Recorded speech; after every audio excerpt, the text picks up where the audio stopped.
அனைவருக்கும் வணக்கம். இன்னைக்கான அரசியல் அப்டேட்டில் நம்ம பார்க்க போகிற ரொம்ப முக்கியமான ஒரு பயனுள்ள தகவல் என்ன அப்படின்னு பார்த்தீங்கன்னா, வெனிசுலா மீதான தாக்குதலை தொடர்ந்து கொலம்பியா, கியூபா மற்றும் மெக்சிகோ போன்ற நாடுகளுக்கும் ட்ரம்ப் எச்சரிக்கையை விடுத்திருக்காரு. இது தொடர்பான ட்ரம்ப்புடைய அதிரடி பின்னணி விளைவுகள் என்னென்ன, இதனுடைய முழு விளக்கத்தோடு இன்னும் பரபரப்பான அரசியல் அப்டேட்ஸோ தொடர்ந்து நீங்கள் தெரிந்த பலன் பெற வீடியோவை ஸ்கிப் பண்ணாமல் கடைசி வரைக்கும் பாருங்கள். வீடியோக்குள்ளே புகிறதுக்கு முன்னாடி இது வரைக்கும் நீங்கள் நம்ம சேனலை சப்ஸ்கிரைப் பண்ணலை அப்படின்னா உடனே சப்ஸ்கிரைப் பண்ணிக்கோங்க. அப்படியே பக்கத்தில் இருக்கக்கூடிய நோட்டிஃபிகேஷனுக்கான பில் பட்டனையும் ப்ரெஸ் பண்ணிக்கோங்க. சரி நேயர்களே, வாங்க வீடியோக்குள்ளே போகலாம். வெனிசுலாவை தாக்கியது ஏன், சீனாவிற்கு பாடத்தை புகட்டி இருக்கிறதும், குட்டி நாடுகளுக்கு வார்னிங்கையும் அதிரடியாக கொடுத்திருக்காரு ட்ரம்ப் அப்படின்னே கூட சொல்லலாம். அதிலும் வெனிசுலா மீதான தாக்குதலை தொடர்ந்து கொலம்பியா, கியூபா மற்றும் மெக்சிகோ போன்ற நாடுகளுக்கும் ட்ரம்ப் எச்சரிக்கையும் விடுத்திருக்காரு. வெனிசுலா தலைநகர் காரக்ஸில் நடந்த அமெரிக்க இராணுவத்தின் எதிர்பாராத தாக்குதல் அந்த நாட்டை மட்டும் இல்லாமல் ஒட்டுமொத்த உலக நாடுகளையும் அதிர்ச்சியில் ஆழ்த்தியிருக்கிறது.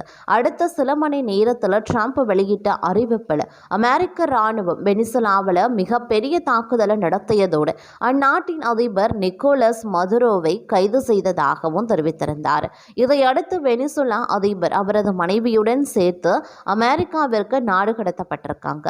இந்த விவகாரம் குறித்து கேள்விப்பட்ட அனைவருக்கும் தாக்குதலுக்கான காரணம் என்ன என்பதே முதல் கேள்வியாகவே இருக்கிறது. புலம்பெயர்வு, போதைப்பொருள் மற்றும் போதைப்பொருள் தீவிரவாதம் ஆகியவையே இந்த தாக்குதலுக்கு காரணமாக சொல்லப்பட்டது. வெனிசுலா மீது தாக்குதல் ஏன், அதுல முதல் விஷயமா சொல்லப்பட்டது சட்டவிரோத புலம்பெயர்வு. அதாவது அமெரிக்காவின் தெற்கு எல்லையில் பல்லாயிரக்கணக்கான புலம்பெயர்ந்தவர்கள் வசிப்பதற்கு வெனிசுலாவே காரணம் என ட்ரம்ப் தொடர்ந்து குற்றம் சாட்டி வருகிறார். 2013 முதல் கிட்டத்தட்ட 80 லட்சம் வெனிசுலா மக்கள் பொருளாதார சரிவு மற்றும் அரசியல் அடக்குமுறையால் அந்நாட்டில் இருந்து தப்பி ஓடிவிட்டதாகவும், அவர்களில் பெரும்பாலானோர் லத்தீன் அமெரிக்காவின் வேறு இடங்களில் குடியேறி இருக்கிறதாகவும் மதிப்பிடப்பட்டிருக்கிறது. மதுரோ தனது சிறைச்சாலை கைதிகளை அமெரிக்காவிற்கு குடிபெயர கட்டாயப்படுத்தியதாகவும் ட்ரம்ப் குற்றம் சாட்டியிருக்கார். ஆனால் இதனை வெனிசுலா அரசாங்கம் மறுத்து வருவதும் குறிப்பிடத்தக்க ஒரு விஷயம். அதே நேரம் போதைப் பொருள் கடத்தல் தாக்குதலுக்கான இரண்டாவது காரணமா போதைப் பொருள் காரணம் குறிப்பிடப்பட்டிருக்கிறது. அமெரிக்காவில் நிலவும் போதைப் பொருள் சூழலுக்கு வெனிசுலா வழியாக கடத்தி வரப்படும் கொக்கைனே முக்கிய காரணம் என ட்ரம்ப் குற்றம் சாட்டுகிறார். 2 பிரதான போதைப் பொருள் கடத்தல்காரர்களுக்கு தலைமை தாங்குவதே மதுரோ தான் எனவும் ட்ரம்ப் பேசியிருந்தார். கிரீபியன் தீவில் முகாமிட்டு அமெரிக்க இராணுவம் போதைப்பொருள் கடத்துவதாக கூறி சிறிய கப்பல்கள் மீது தாக்குதல் நடத்தி 100க்கும் அதிகமானோரை கொன்றது குறிப்பிடத்தக்க ஒரு விஷயம். அமெரிக்கா மற்றும் வெனிசுலா இடையேயான பதற்றம் கடந்த சில மாதங்களாகவே தொடர்ந்து அதிகரித்து வந்திருக்கிறது. அதன் உச்சகட்டமாக கடந்த 4 நாட்களுக்கு முன்பாகத்தான் மதுரோவை கைது செய்யும் நடவடிக்கைக்கு ட்ரம்ப் அனுமதி அளித்திருக்கார்.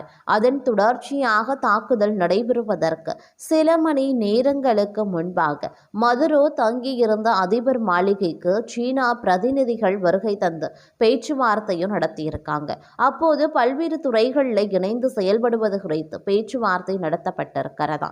ஆனால் தங்களுக்கு எதிரான நாடுகளை ஒன்று திரட்டும் சீனாவிற்கு பாடம் கற்பிக்கும் விதமாக அடுத்த சில மணி நேரங்களிலேயே பார்த்தோம் அப்படின்னா இந்த வெனிசுலா அதிபர் மதுரோவை அவரது மாளிகைக்குள்ளேயே அதிரடியாக புகுந்து அமெரிக்க இராணுவம் கைது செய்திருக்கிறது. இதனிடையே வெனிசுலாவை தற்போதைக்கு அமெரிக்க நிர்வாகம் செய்யும் என அதிபர் ட்ரம்ப் அறிவித்திருக்கார். அதோடு வெனிசுலா மீதான தாக்குதல் குறித்து பேசும்போது கொலம்பியா, கியூபா மற்றும் மெக்சிகோவை எச்சரித்திருந்தார்.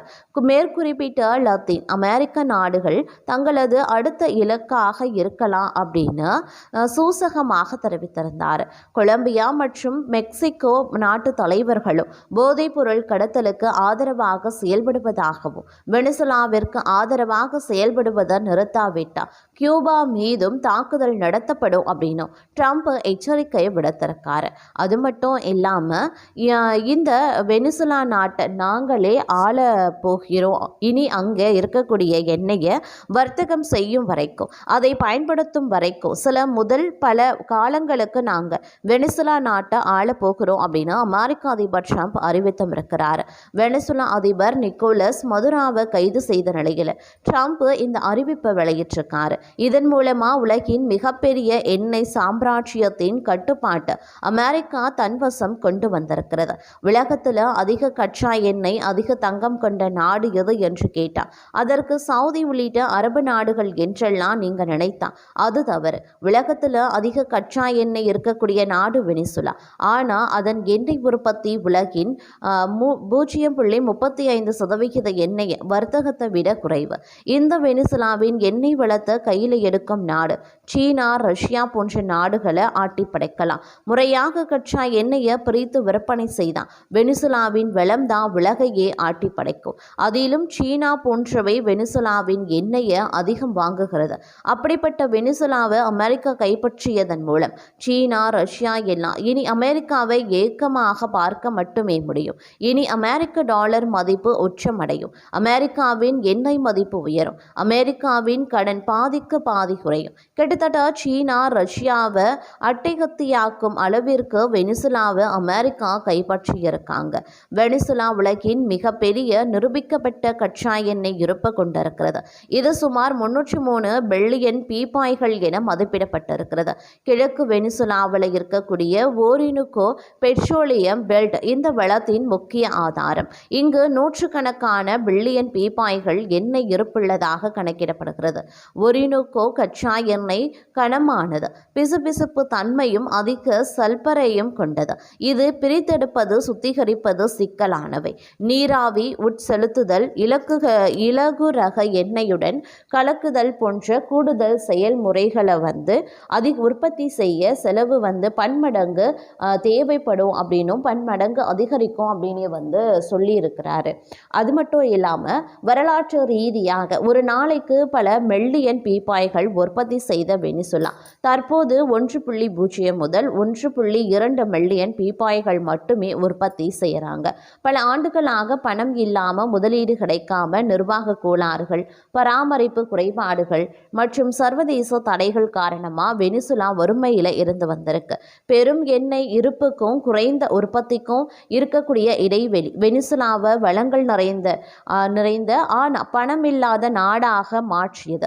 தங்களிடம் இருக்கக்கூடிய கச்சா எண்ணெய் இருப்பை ஏற்றுமதிக்குரிய எண்ணெயாக மாற்றுவதே முக்கிய சவால். முக்கியமாக அண்மை மாதங்கள் வெனிசுலாவின் கச்சா மற்றும் சுத்திகரிக்கப்பட்ட பொருட்களின் குவியல் அதிகரித்திருக்கிறது. ஏற்றுமதி தாமதத்தாலும் கப்பல் தட்டுப்பாட்டாலும் வெனிசுலா தங்களிடம் இருக்கக்கூடிய பெட்ரோலை விற்க முடியாம திணறி வருகிறாங்க. அமெரிக்காவின் பல்வேறு பொருளாதார தடைகள், கடலோர தாக்குதல்கள், கடற்படை தாக்குதல்கள் காரணமாக வெனிசுலாவால் எண்ணெய் ஏற்றுமதி செய்ய முடியாம மேலும் தடைப்பட்டது. பல்வேறு பொருளாதார தடைகள், கப்பல்கள் பறிமுதல், சர்வதேச செயல்பாட்டு கட்டுப்பாடுகளால் பல கச்சா எண்ணெய் சரக்குகள் சிக்கியிருக்கிறது. இதனால கடந்த வருடம் முழுக்க அந்த நாடு எண்ணெயை பெரிதாக ஏற்றுமதி செய்யாம சேமித்து வைத்து கொண்டே இருக்காங்க. 2025 வருடம் இறுதியில் அங்க எண்ணெய் சேமிப்பு கிடங்கு முழுமையாகி இனிமேல் அங்கே எண்ணெய் சேமிக்க கிடங்கே இல்லை என்ற சூழலும் ஏற்பட்டிருக்கிறது.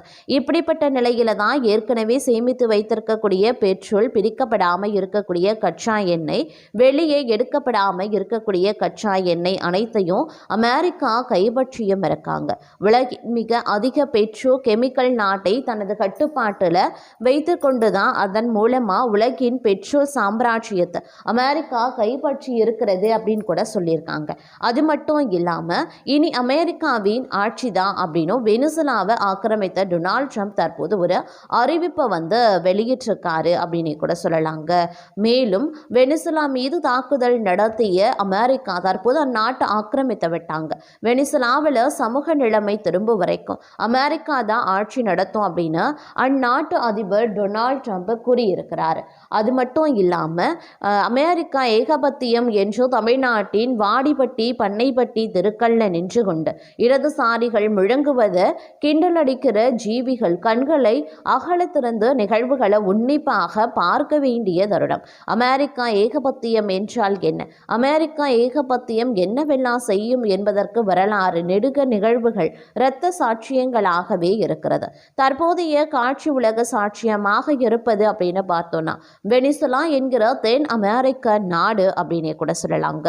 வியூவர்ஸ், இந்த பதிவை பற்றி நீங்கள் என்ன நினைக்கிறீங்க அப்படிங்கிற உங்களுடைய தனிப்பட்ட கருத்துக்களை மறக்காம கமெண்ட் பாக்ஸில் தெரியப்படுத்துங்க. இது போன்ற பரபரப்பான அரசியல் அப்டேட்ஸ் உடனுக்குடன் தெரிந்து கொள்ள நம்ம சேனலை மறக்காம சப்ஸ்கிரைப் பண்ணிக்கோங்க.